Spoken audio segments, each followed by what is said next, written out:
Hello everyone and welcome back to my YouTube channel. So आज के हम series लेकर आए हैं for semester 5 all the important questions of all the subjects. So सबसे पहला सब्जेक्ट है हमारा medicinal chemistry. So medicinal chemistry आपको सेम 4, सेम 5 एंड सेम 6 तीन सेम में कंटिन्यूसली है। And one major thing that I would like to share with you all, whenever you're studying medicinal chemistry and pharmacology, आपको हर कोई even teachers आपको यही advice करेंगे कि उन्हें साइमल्टेनियसली पढ़े। एंड पीसीआई सिलेबस में स्पेसिफिकली काफी सेम टॉपिक्स है दोनों में। सो फोर्थ सेम में, फिफ्थ सेम में, सिक्स सेम में, तीनों सेम में काफी टॉपिक्स ऐसे हैं जो दोनों में सिमिलर है। सो कुछ पॉइंट जैसे मैकेनिज्म ऑफ एक्शन, स्ट्रक्चर और उसका ड्यूरेशन ऑफ एक्शन, या अगर कोई स्पेशल फीचर्स हैं उस पर्टिकुलर डोज में या कोई भी जो भी ड्रग है, सो वो कुछ दोनों में कॉमन रहेंगे। तो आप सी टू इट का मेडिसिनल केमिस्ट्री एंड फार्माकोलॉजी साथ में पढ़ें। And whenever you're studying medicinal chemistry, एक चीज जो आपको करनी है वो है SAR and synthesis as well. Synthesis आपको क्लीमैन करके एक बुक है, वो उससे ही करनी है। And speaking about the SAR, so SAR is very very essential, एक कंपल्सरी क्वेश्चन होता ही है एसएआर पर। So see to it you do the structural activity relationship as well. And पहले से ही सेम 4 से ये प्रैक्टिस रखनी चाहिए आपको कि आप हर एक ड्रग पढ़ रहे हैं उसका फार्माकोलॉजी, मेडिसिनल केमिस्ट्री, मेडिकेम दोनों पढ़ लें, ताकि उसका स्ट्रक्चर भी हो जाए, उसका फार्माकोकाइनेटिक्स, फार्माकोडायनेमिक्स दोनों हो जाए। So it would be better for you. So सबसे पहले हम शुरू करेंगे अपनी यूनिट नंबर 1 से, जिसमें है सबसे पहला important question, classification of antihistaminics. So antihistaminics के अलग अलग टाइप के क्लासिफिकेशन है, जैसे based on sedation, based on the generation, based on the action, जैसे एंटी एलर्जिक है, कुछ होते हैं anti emetic, that is motion sickness में यूज होते हैं, कुछ एंटी एस्ट्रोजेनिक, कुछ एंटी डोपामिनर्जिक, कोई एंटी मस्कैरिनिक, तो कोई anti serotonergic. But the most important classification is the one that's generation wala, that is sedation. अलग अलग क्लासिफिकेशन होती है, जैसे highly sedating, moderately sedating, low sedating. Generation में first generation and second generation. So आपको बस एक चीज याद रखनी है, दैट द सेकेंड जनरेशन जो ड्रग्स होते हैं वो ज्यादा पोटेंट होते हैं देन द फर्स्ट जनरेशन। यानी कि उसकी जो स्ट्रेंथ होती है, उसकी जो एफिकेसी होती है वो ज्यादा होती है then the first generation drugs, इसलिए उन्हें सेकेंड जनरेशन कहा जाते हैं। सो ये जो क्लासिफिकेशन है एंटी हिस्टामिनिक्स के, वो आपको कर लेने हैं। ड्रग्स के इंडिविजुअली देखने जाए तो सारे ड्रग्स इंपॉर्टेंट तो नहीं है, लेकिन इसमें से कुछ ड्रग्स है जिनमें स्पेसिफिक हेट्रो एरोमेटिक रिंग होती है, जैसे क्लिमास्टिन हो गया जिसमें पायरोलिडिन रिंग है, अलग अलग जैसे ट्राइप्रोलिडिन हो गया जिसमें भी पायरोलिडिन रिंग है, कुछ साइक्लिजिन रिंग वाले जिसमें पाइपरएजीन रिंग है। सो कुछ ड्रग्स हो जाते हैं जिनमें हेट्रो एरोमेटिक रिंग होती है, वो ज्यादा इंपॉर्टेंट हो जाते हैं automatically. SAR of H1 antagonist यानी कि एंटीहिस्टामिनिक्स। तो SAR ऑफ H1 यानी कि डाइफेनाइड्रामाइन, क्लोरफेनिरामाइन, ये सारे जो एंटीहिस्टामिनिक्स ड्रग है उनका SAR, उनमें एक कॉमन SAR होते हैं, जैसे दो एरोमेटिक रिंग्स होनी चाहिए, एक स्पेसर ग्रुप होता है जो 2 कार्बन या 3 कार्बन का होता है, टर्शरी नाइट्रोजन होता है। अब उस नाइट्रोजन पे या तो कोई हेट्रोएरोमेटिक रिंग होगी, या तो वो hetero nitrogen attached alkyl groups होंगे, अलग अलग सब्स्टिट्यूशंस होते हैं। सो आपको बस बेसिकली अगर आप स्ट्रक्चर्स करते हैं ना हर ड्रग की, तो उसके ऊपर से आप अपने आप SAR थोड़ा सा लिख सकते हैं when if you forget in exams. Next question is extremely important. कभी भी हमें अगर बुखार की या कोई भी दवाई होती है उसके साथ PPI, प्रोटॉन पंप इनहिबिटर्स दिया जाते हैं, यानी कि कभी काफी बार गैस हो जाती है और एसिडिटी प्रॉब्लम होती है, रिफ्लक्स होता है। So to prevent the reflux PPI are given, proton pump inhibitors. और इसकी एक स्पेशल जो खासियत है, इसमें सफिक्स लगता है प्राजोल। इसके 4 ड्रग्स है, चारों इंपॉर्टेंट है, omeprazole, pantoprazole, rabeprazole, lansoprazole. So see to it आप सारे, और इसमें काफी ज्यादा कुछ जो स्ट्रक्चरल में कॉमन चीजें हैं, जैसे एक CH2 से अटैच्ड एक सल्फर ग्रुप है, उसके बाद 2 मिथाइल ग्रुप की स्पेसिंग है। So there are many things that are common, so you can go accordingly. Also काफी बार बेंजीन, इमिडाजोल रिंग और एसो एक सल्फोनिल ग्रुप होता है अटैच्ड। सो आप एक कॉमन स्ट्रक्चर बना लीजिए सारे प्रोटॉन पंप इनहिबिटर्स का। सिंथेसिस में देखें तो सबसे ज्यादा इंपॉर्टेंट फिनोथायाजीन डेरिवेटिव का है, यानी कि प्रोमिथाजीन। इसमें एक रिंग है जिसको हम फिनोथायाजीन रिंग बोलते हैं। सो इसकी सिंथेसिस काफी एसेंशियल है। नेक्स्ट क्वेश्चन जो है वो एंटी कैंसर ड्रग से है, और वो एक्सट्रीमली इंपॉर्टेंट हो जाता है एंटी मेटाबोलाइट्स या तो अल्काइलेटिंग एजेंट। अलग अलग क्लासिफिकेशन होते हैं एंटी कैंसर के, जैसे plant products, miscellaneous classes, anti metabolites, alkylating agents, और उसमें भी फर्दर सब डिविजन है, जैसे अल्काइलेटिंग में नाइट्रोजन मस्टर्ड्स है, ब्यूजल्फान है, अल्काइल सल्फोनेट है, इथिलीन इमाइन ग्रुप्स है, नाइट्रोसो यूरियाज है। सिमिलरली एंटी मेटाबोलाइट्स में फोलिक एसिड एंटागोनिस्ट है, प्यूरिन एंटागोनिस्ट है, पायरीमिडीन एंटागोनिस्ट है। सो ये दोनों सबसे ज्यादा इंपॉर्टेंट है when we compare to others. Even antibiotics के स्ट्रक्चर आपको नहीं पढ़ने, बट उसके स्ट्रक्चरल हाइलाइट्स काफी इंपॉर्टेंट होते हैं आपके लिए। अगर कोई इंपॉर्टेंट रिंग है, जैसे विन अगर आपका डॉक्सोरुबिसिन, डोनोरुबिसिन कोई एज एंटीबायोटिक है, तो उसमें स्पेशल स्ट्रक्चरल हाइलाइट्स क्या है वो ज्यादा इंपॉर्टेंट हो जाता है। But SAR of anti metabolites and alkylating agents इतना इंपॉर्टेंट नहीं है, बट यस इसके क्लासिफिकेशन और मैकेनिज्म ऑफ एक्शन, इसमें भी सबसे ज्यादा अल्काइलेटिंग एजेंट में नाइट्रोजन मस्टर्ड्स, क्लोराम्ब्यूसिल, मेल्फेलिन, मैक्लोरिथामीन, ये सारे इंपॉर्टेंट है। And if you go to see other drugs, busulfan and thiotep are important equally. और एंटी मेटाबोलाइट्स का भी mechanism of action as well as classification, उसमें methotrexate very very very important, and other drugs that include 6-mercaptopurine and cytarabine, they are important. Next हम देखें तो unit number 2, SAR of CCB, calcium channel blockers. Calcium channel blockers आपको almost काफी classes में आएगा, anti arrhythmic में आएगा, again anti hypertensive में आएगा। सो कैल्शियम चैनल ब्लॉकर्स काफी इंपॉर्टेंट रोल प्ले करते हैं even in contraction as well. many a times calcium is used as a cofactor in blood clotting, conduction, it helps in conduction, calcium channel pumps होते हैं, calcium, sodium, potassium, calcium, ऐसे सारे pumps होते हैं अलग अलग। सो एक्सट्रीमली इंपॉर्टेंट है calcium channel blockers. वो रिपीट हो गए, उसमें भी 2 ड्रग्स हैं, verapamil that is a phenyl alkyl amine, and diltiazem that is a benzothiazepine. दोनों बहुत इंपॉर्टेंट हैं। बाकी के जो हैं जैसे कि कुछ डाइहाइड्रोपिरिडीन्स हैं, जैसे उसमें लास्ट में डिपीन लगता है, always remember suffix dipine. So कभी भी डिपीन आए तो समझ जाना वो कैल्शियम चैनल ब्लॉकर्स है, nifedipine, nimodipine, nicardipine, amlodipine, felodipine. So calcium channel blockers are very very important. उसके स्ट्रक्चर्स स्पेशली थोड़े से बड़े हैं, but if you go to see सारे डिपीन्स के कुछ कॉमन चीजें होती है, जैसे benzene and dihydropyridine ring with 2-methyl substitution common है सब में। सिमिलरली वेरापामिल, डिल्टियाजिन में, डिल्टियाजिन उनके नाम से ही पता चलता है, फिनाइल अल्काइल अमाइन, मतलब एक फिनाइल ग्रुप है जिससे एक अल्काइल अमाइन अटैच्ड है। और जैसे डिल्टियाजिन में बेंजोथायाजेपीन, तो एक बेंजीन रिंग है जिससे एक थायाजेपीन रिंग अटैच्ड है, यानी कि 7-membered ring with S and N ग्रुप, SNN एटम।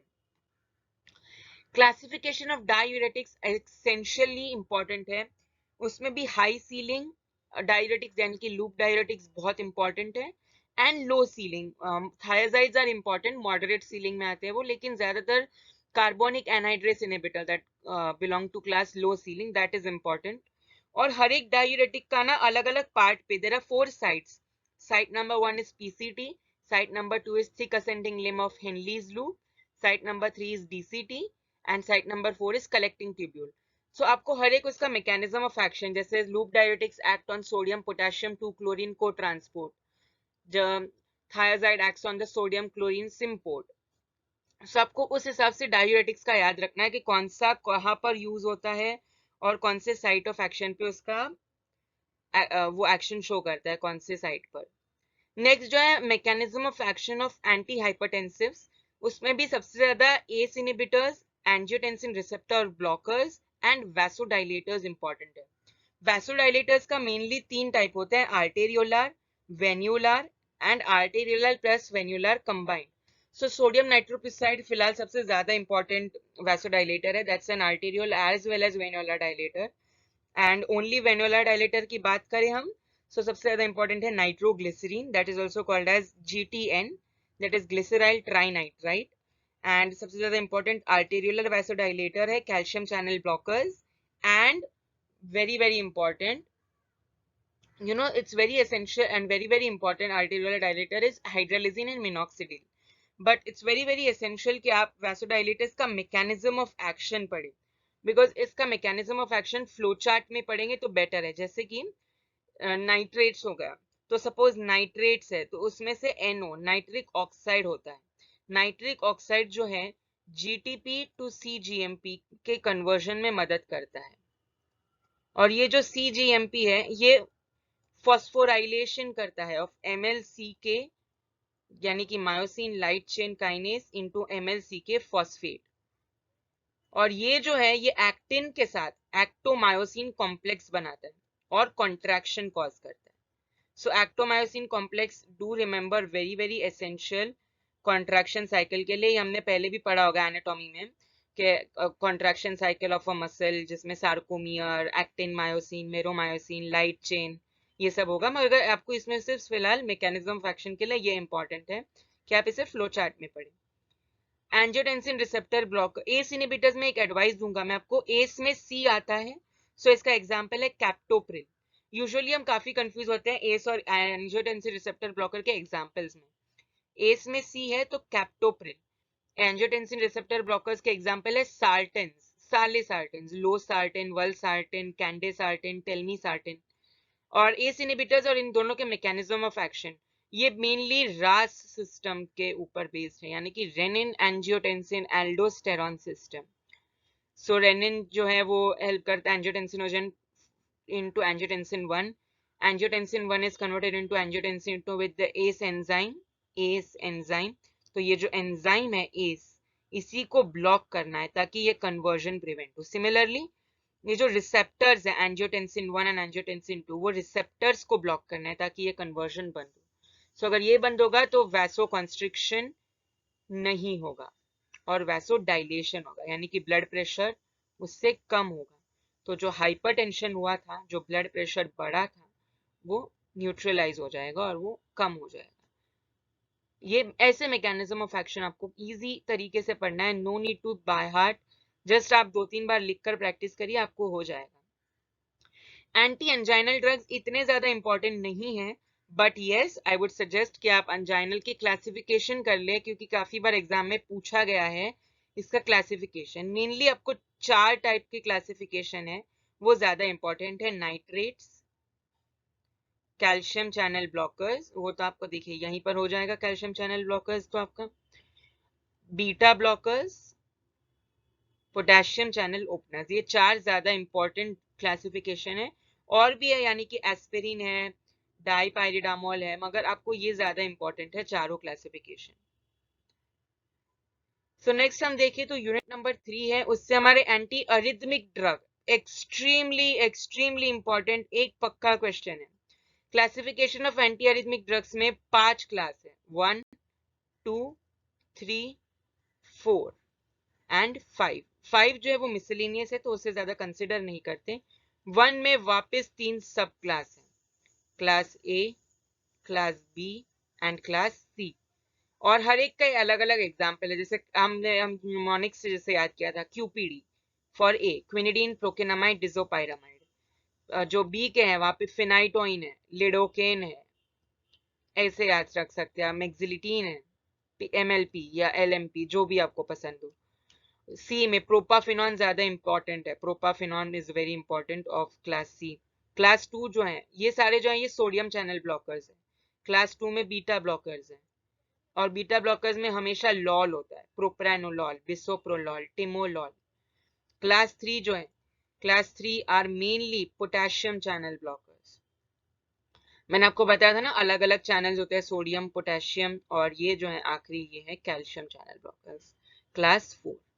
सो आपका सोडियम चैनल ब्लॉकर्स भी है यहाँ, आपका पोटेशियम चैनल ब्लॉकर्स भी है यहाँ, तो और सोडियम, पोटेशियम, कैल्शियम तीनों के ब्लॉक करते हैं, बीटा को भी ब्लॉक करते हैं सबके। और पोटेशियम चैनल ब्लॉकर्स के इंपॉर्टेंट एग्जांपल है एमियोडेरॉन, सोटालॉल, ये दो इंपॉर्टेंट है। सोटालॉल जो है वो एकमात्र ऐसा ड्रग है जो क्लास 2 का भी काम करता है और क्लास 3 का भी, और इसके अलग अलग मैकेनिज्म है। ऑब्वियसली इतने क्लास है तो सबका कुछ ना कुछ अलग होगा, तभी इसे अलग अलग डिवाइड किया गया है, तो वो आप डिटेल में पढ़िएगा आगे कि what is the exact difference between them.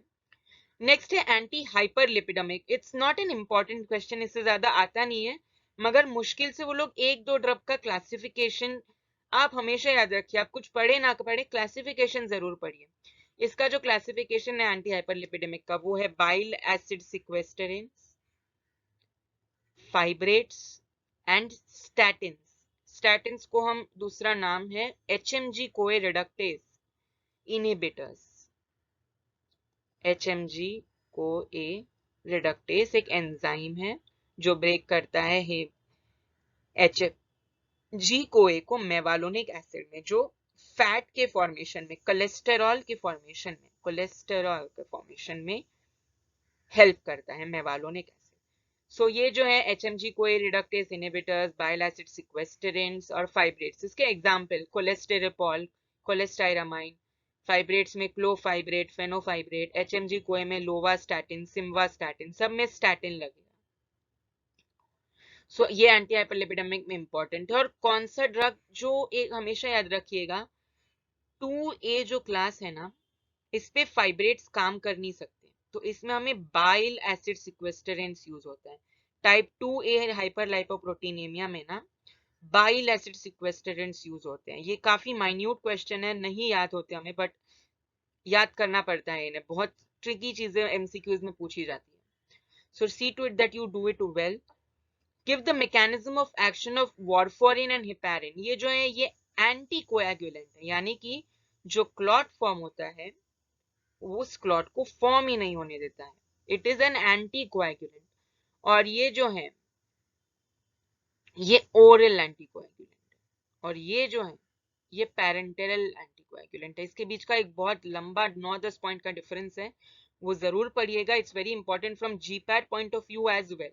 Warfarin and heparin they are mainly used. और इसका एंटागोनिस्ट जो है वो है विटामिन K। एंटागोनिस्ट भी पढ़ने हैं आपको इसके। और हेपारिन का जो एंटागोनिस्ट है वो है प्रोटामाइन सल्फेट।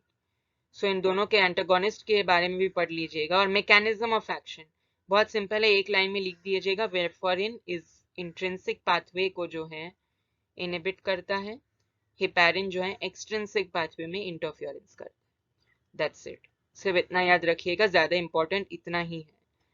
और एंटीकोएगुलेंट्स जो है आपको एक क्वेश्चन कंप्लीट कंपलसरी आ सकता है with as I said about anti arrhythmic, so do it well. Next हमारी unit number 4, mechanism of action of corticosteroids. अलग अलग कॉर्टिकोस्टेरॉइड होते हैं, मिनरलोकॉर्टिकॉइड, ग्लूकोकॉर्टिकॉइड। तो कॉर्टिकोस्टेरॉइड्स मेनली उसमें ग्लूकोकॉर्टिकॉइड होता है, जैसे कि कॉर्टिसोल, हाइड्रोकॉर्टिसोन, कॉर्टिकोस्टेरॉन, डीऑक्सीकॉर्टिकोस्टेरॉन, ये सारे। Thyroid and anti thyroid drugs में अगर आप देखें तो ज्यादातर एंटी थायराइड ड्रग्स इंपॉर्टेंट है, उसमें भी थायोयूरैसिल्स इंपॉर्टेंट है। प्रोपाइल थायोयूरैसिल हो या मिथाइल थायोयूरैसिल हो, कुछ भी हो।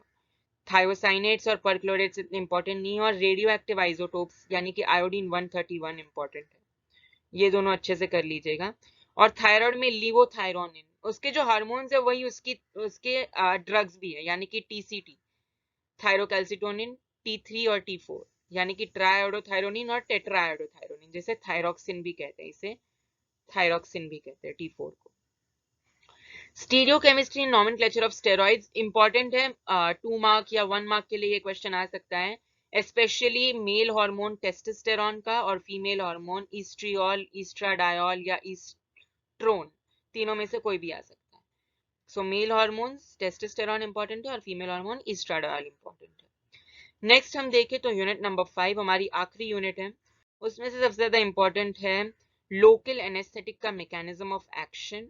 उसमें भी 3 ड्रग्स, लिडोकेन जिसका दूसरा नाम है लिग्नोकेन और जाइलोकेन, टेराकेन और बेंजोकेन, ये तीनों ड्रग्स इंपॉर्टेंट है। और अगर हम बात करें mechanism of action of sulphonyl urea या बाइग्वानिड्स, सो बेसिकली बाइग्वानिड्स या सल्फोनिल यूरिया जो है एंटी हाइपरग्लाइसेमिक ड्रग्स होते हैं, जो डायबिटीज में यूज होते हैं, डायबिटीज मेलाइटिस। और ये जो है ये टाइप 2 डायबिटीज में यूज होते हैं, टाइप 2, जो एक्सट्रीमली कॉमन है पूरे वर्ल्ड में, टाइप 2 डायबिटीज मेलाइटिस।